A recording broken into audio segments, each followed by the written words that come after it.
आज हम एक प्रॉब्लम जो कि फैक्टर्स अफेक्टिंग द कैपेसिटेंस से रिलेटेड है उसको सॉल्व करेंगे।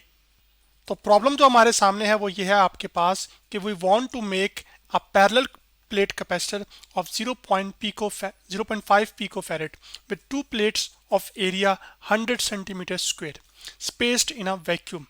What spacing must the plates have to achieve this goal? यानी कि हम एक पैरेलल प्लेट कैपेसिटर बनाना चाहते हैं। जैसे कि आपके पास यहाँ पर एक प्लेट कैपेसिटर की प्लेट है और यहाँ पर एक प्लेट कैपेसिटर की है, तो इस पे कैपेसिटर जब बनाएंगे तो आपके पास क्या होगा, इसके प्लेट के ऊपर पॉजिटिव चार्ज आ जाएगा और इसके ऊपर नेगेटिव चार्ज आ जाएगा। अब इन प्लेट्स का जो एरिया है वो आपके पास 100 सेंटीमीटर स्क्वायर दिया गया है और इन प्लेट्स के दरमियान जो फासला है वही हमने मालूम करना है, जबकि इन प्लेट्स के दरमियान जो मीडियम है वो वैक्यूम है, यानी कि किसी किस्म के कोई पार्टिकल्स मौजूद नहीं है। जो कैपेसिटर है उसकी जो कैपेसिटेंस है यानी कि जो चार्ज स्टोर करने की सलाहियत है वो हमें दे दी गई है, जो कि 0.5 पिको फैरेड है। तो अब हमने ये बताना है कि प्लेट्स के दरमियान कितना फासला हो कि एक कैपेसिटर की कैपेसिटेंस इतनी होगी जब प्लेट का एरिया 100 सेंटीमीटर स्क्वायर हो। तो प्रॉब्लम की नेचर की बात करें अगर हम, तो ये प्रॉब्लम हमारे पास क्या है, एक न्यूमेरिकल प्रॉब्लम है। और न्यूमेरिकल प्रॉब्लम इस वजह से क्योंकि हमने यहाँ पर न्यूमेरिकल वैल्यूज़ को पुट करके एक्चुअली क्या करना है, जो प्लेट्स के दरमियान फासला है उसको कैलकुलेट करना है।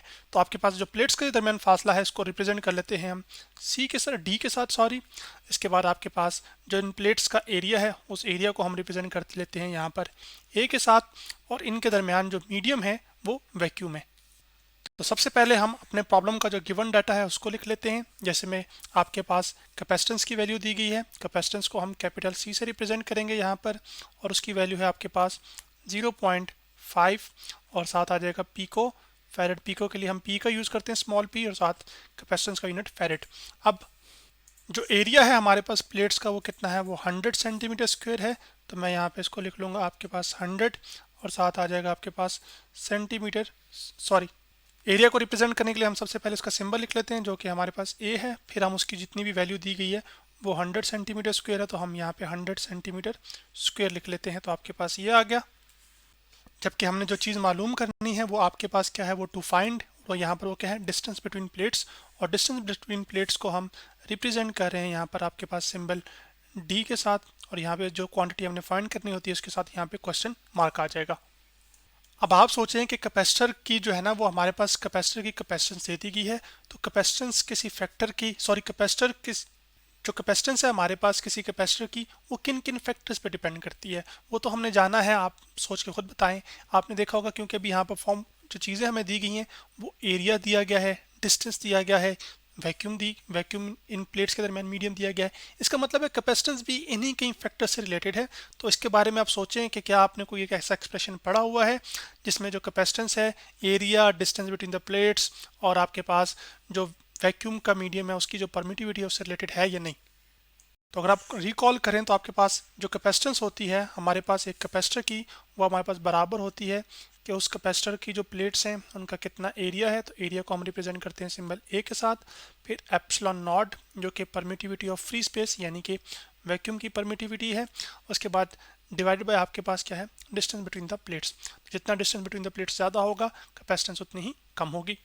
तो एप्सिलॉन को चले हम यहाँ पे लिख भी देते हैं कि एप्सिलॉन क्या हमारे पास परमिटिविटी ऑफ फ्री स्पेस, जबकि जो ए है ये हमारे पास एरिया है, डी जबकि आपने ऊपर अभी देखा है कि डिस्टेंस बिटवीन प्लेट्स है, और सी कैपेसिटेंस है। तो अब हमने डिस्टेंस को कैलकुलेट करना है प्लेट्स के दरमियान। तो ये जो डी इधर डिवाइड हो रहा है उधर जाकर क्या हो जाएगा, मल्टीप्लाई। तो आपके पास जो डिस्टेंस है डी वो आ जाएगा इक्वल टू आपके पास एरिया ऑफ द प्लेट्स जो कि ए है, फिर परमिटिविटी ऑफ फ्री स्पेस जो कि एप्सिलॉन नॉट है, डिवाइड बाय आपके पास जो कैपेसिटेंस इधर मल्टीप्लाई और थी उधर जाकर क्या हो जाएगी, डिवाइड हो जाएगी। तो ये कर लिया। अब हमारे पास जो प्लेट्स का एरिया है वो दिया गया है, वो 100 सेंटीमीटर स्क्वायर दिया गया है, जबकि जो एरिया होता है वो हमारे पास लेंथ इनटू विड्थ होता है। तो आपके पास इसका जो यूनिट होता है वो मीटर स्क्वायर होता है। तो इस सेंटीमीटर स्क्वायर को हम मीटर स्क्वायर में कन्वर्ट करेंगे। तो उसको करने के लिए हम यहाँ पर ही फाइनल जो रिजल्ट अपना जो कर रहे होंगे उसमें करेंगे। तो आपके पास 100 आ जाएगा यहाँ पे जो कि सेंटीमीटर स्क्वायर है एरिया। सेंटीमीटर स्क्वायर से मीटर स्क्वायर में जाने के लिए आपने क्या करना है कि आपके पास 100 के स्क्वायर से क्या कर देना है, डिवाइड कर देना है, जो कि मैं यहाँ पर कर रहा हूँ, जैसे कर दिया यहाँ पर। फिर उसके बाद आपके पास आ जाएगा एप्सिलॉन जो कि परमिटिविटी ऑफ फ्री स्पेस है, एप्सिलॉन नॉट, और उसकी जो वैल्यू है वो हमारे पास कितनी होती है, 0.85 multiply by 10 to the raise power -12, जबकि यहाँ पर नीचे अब आपके पास क्या आ जाएगा C जो कि कैपेसिटेंस है, और कैपेसिटेंस की वैल्यू हमें कितनी दी गई है, वो 0.5 पीको फैरेड दी गई है। तो पीको को हम फैरेड में तब्दील करेंगे, तो वो आपके पास उसको करने के लिए आपको 10 टू द रेज पावर -12 से क्या करना पड़ेगा, मल्टीप्लाई। तो अब आपके पास ये जो कैपेसिटेंस पीको फैरेड में दी गई थी ये फैरेड में कन्वर्ट हो गई है, क्योंकि कैपेसिटेंस का यूनिट फैरेड है। एप्सिलॉन की वैल्यू भी हमने डाल दी है और एरिया को भी मीटर स्क्वायर में कन्वर्ट करके रखा हुआ है। अब ये 101 स्क्वायर से कैंसिल आउट हो जाएगा। तो अब आपके पास जो डिस्टेंस बिटवीन प्लेट्स है वो हम कैलकुलेट कर सकते हैं बड़ी आसानी के साथ। तो जो डी है आपके पास वो आ जाएगा यहाँ पर 1/100, हम कैलकुलेटर पर कर लेते हैं। तो यहाँ पे मैं 1 और उसके बाद डिवाइड बाय 100 करता हूँ, तो आपके पास ये आ जाएगा यहाँ पे 0.01। उसको मल्टीप्लाई कर लेते हैं हम 8.85 के साथ, तो 8.85 मैंने लिख लिया यहाँ पर। इसको मैं थोड़ा सा रिमूव कर दूँ। अब यहाँ पर ये, तो फाइनल आंसर ये हमारे पास कितना आ गया, 0.0885, जो कि यहाँ पर मैंने लिख दिया है। फिर आपके पास मल्टीप्लाई बाय आ जाएगा आपके पास 10 टू द रेज पावर -12, जो नीचे वाला है वो ऊपर वाले से क्या हो जाएगा आपके पास, वो कैंसिल आउट हो जाएगा। तो आपके पास डिवीजन में खाली 0.5 बच जाएगा, तो जो कि मैं यहाँ पे लिख देता हूँ। अब आपके पास यहाँ पर इसको हम कर लेते हैं, तो इस 0.0885 को हम डिवाइड करेंगे आपके पास 0.5 के साथ, तो आपके पास ये आंसर आ जाएगा 0.177।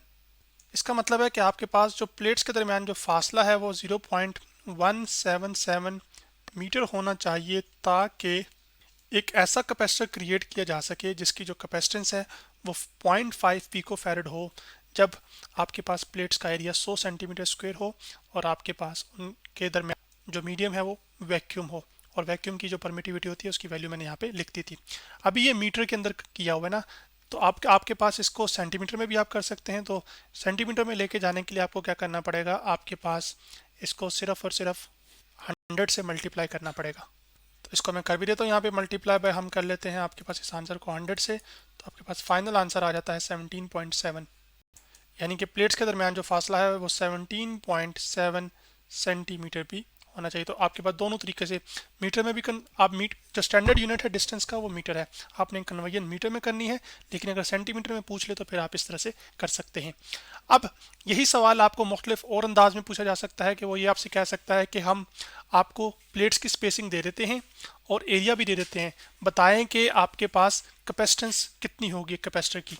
तो तब आप क्या करेंगे, इसी फॉर्मूला का इस्तेमाल करेंगे जो C = A epsilon not over D है। इसमें जो एरिया ऑफ द प्लेट्स दिया होगा वो आप पुट कर देंगे, परमिटिविटी ऑफ फ्री स्पेस की जो वैल्यू है वो आप पुट करेंगे, और जो D distance between the plates है उसकी वैल्यू पुट करेंगे। तो आपके पास एक गिवन कैपेसिटर की क्या आ जाएगी, कैपेसिटेंस निकल कर आ जाएगी। इसी तरह यहाँ पर आपके पास परमिटिविटी ऑफ फ्री स्पेस की जगह वो मीडियम, यानी कि आपके पास वैक्यूम की जगह, यानी कि दो प्लेट्स के दरमियान जो मीडियम मौजूद है वो वैक्यूम की जगह कोई ग्लास हो सकता है, कोई वाटर हो सकता है, या फिर आपके पास कोई और चीज़ हो सकती है। तो उस जब मीडियम तब्दील होगा तो यहाँ पर फिर परमिटिविटी उस मीडियम की आएगी, कि जो एप्सिलॉन नॉट वैल्यू फिक्स है ये सिर्फ और सिर्फ वैक्यूम के लिए है। तो आज हमने एक प्रॉब्लम जो कि फैक्टर्स अफेक्टिंग द कैपेसिटेंस से रिलेटेड था उसको सॉल्व किया।